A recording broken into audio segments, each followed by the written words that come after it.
នៅថ្ងៃនេះគឺសេចក្តីរាយការណ៍បានឲ្យដឹងថាចិនក៏គាត់បានព្រមាននៅថ្ងៃពុធនេះបានព្រមានថាគាត់នឹងកំទេច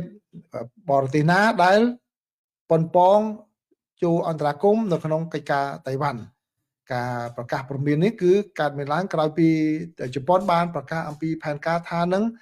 ដំឡើងមីស៊ីលរបស់គាត់ផងដែរប្រសិនបើមានការចូលវាយប្រហារទៅលើដែនកោះតៃវ៉ាន់ដូច្នេះអ្នកនាំពាក្យក្រសួងការបរទេសរបស់ខាងចិនទទួលបន្ទុកកិច្ចការតៃវ៉ាន់ហ្នឹងគាត់បានព្រមានបែបនេះថាអត់បានទេគឺយើងមានជំហរច្បាស់លាស់ហើយនឹងការបញ្ញាចិត្តយ៉ាងម៉ឺងម៉ាត់ថាគឺมันអាចនឹងធ្វើដូច្នេះបានទេបាទហើយដល់ឡែកខាងតៃវ៉ាន់វិញក៏គាត់បាននិយាយអំពីការពាររបស់គាត់ផងដែរគឺបើយោងតាមសេចក្តីរាយការណ៍នេះគឺប្រធានាធិបតីរបស់តៃវ៉ាន់គឺលោកឡៃជីងតេក៏បានប្រកាសថា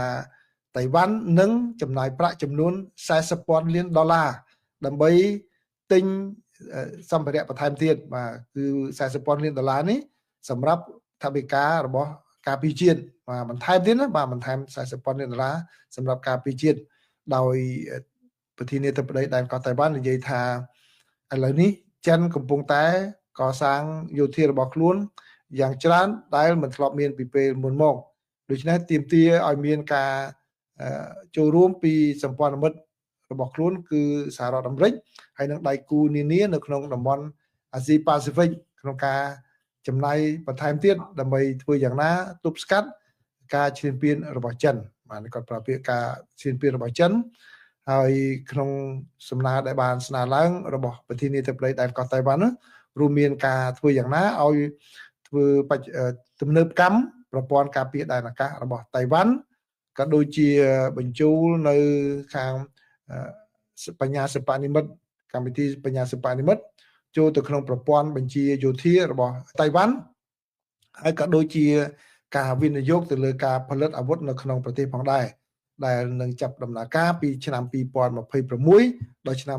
2033បាទនេះគឺជាការវិវត្តរវាងតៃវ៉ាន់ចិនហើយនិងជប៉ុនណាគឺប្រសាសន៍របស់អ្នកស្រីនាយករដ្ឋមន្ត្រីជប៉ុនបានធ្វើឲ្យចិនខាងសម្បាហើយចិនមានប្រតិកម្មបែបនេះហើយឥឡូវនេះតៃវ៉ាន់ក៏ត្រៀមខ្លួនផងដែរអញ្ចឹងគឺស្ថានភាពនៅខាងសមុទ្រចិនខាងកើតនោះគឺក៏មានភាពតានតឹងមិនជាស្រាលប្រហែលដែរណាបាទ